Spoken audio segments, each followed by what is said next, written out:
के पर्व पर, छठ के पावन पर्व पर बहुत बहुत शुभकामनाएं। आज हम हैं बिहार के पटना में, और पटना में आप देख रहे हैं इस छठ के पर्व पर एक तरफ विधानसभा चुनाव चल रहे हैं और दूसरी तरफ बिहार का आम जन छठ का पर्व मना रहा है। इसी कड़ी में हरियाणा से आए हरियाणा के पूर्व सामाजिक न्याय मंत्री श्री ओम प्रकाश यादव जी हमारे साथ हैं, और राजनीतिक विश्लेषक जाने माने पत्रकार प्रद्युमन जोशीला जी भी हमारे साथ हैं। जी, पूछना चाहेंगे अब हम कि आज आप छठ के पर्व पर क्या बिहार वासियों को और देशवासियों को शुभकामनाएं देना चाहते हैं? इस छठ के महापर्व पर सभी देशवासियों को और प्रदेशवासियों को बहुत बहुत शुभकामनाएं। आशा करते हैं कि ये छठ माई हमें मंगल में रखे, आने वाले साल में खुशहाल आए और हमें धन धान से संपन्न करे।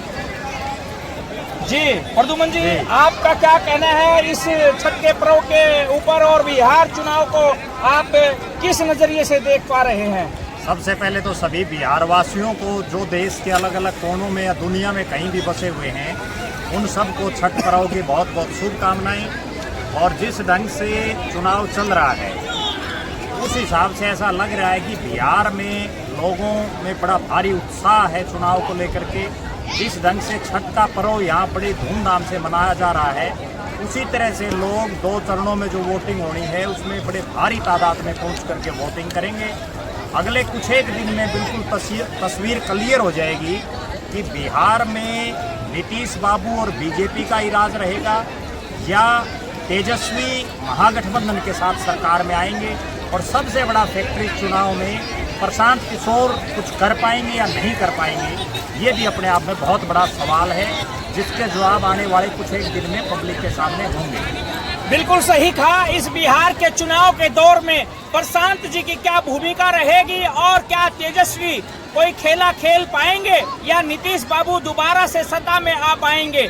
क्योंकि सबसे बड़ा यहाँ की जनता का कहना है, जिस प्रकार से सुशासन और शासन और अपराध मुक्त बिहार दिया है नीतीश बाबू ने, 2004 को लोग भूल गए हैं और आज 2025 को लोग याद कर रहे हैं।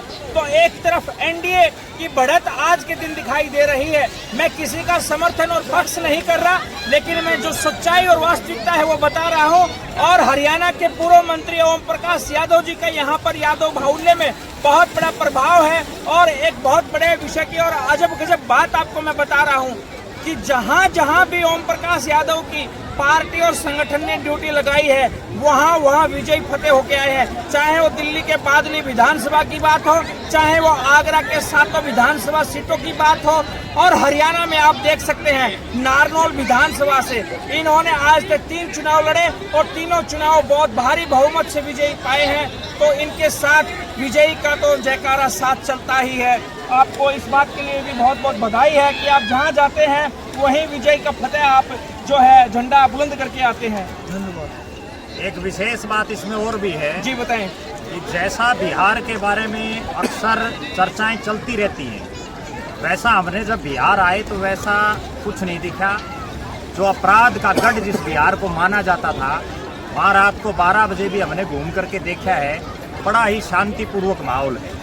ये अपने आप में दर्शाता है कि शिक्षा का एक हब जो बिहार हुआ करता, एक बार फिर से वापसी वही गौरव बिहार को मिलने जा रहा है। बिल्कुल सही कहा।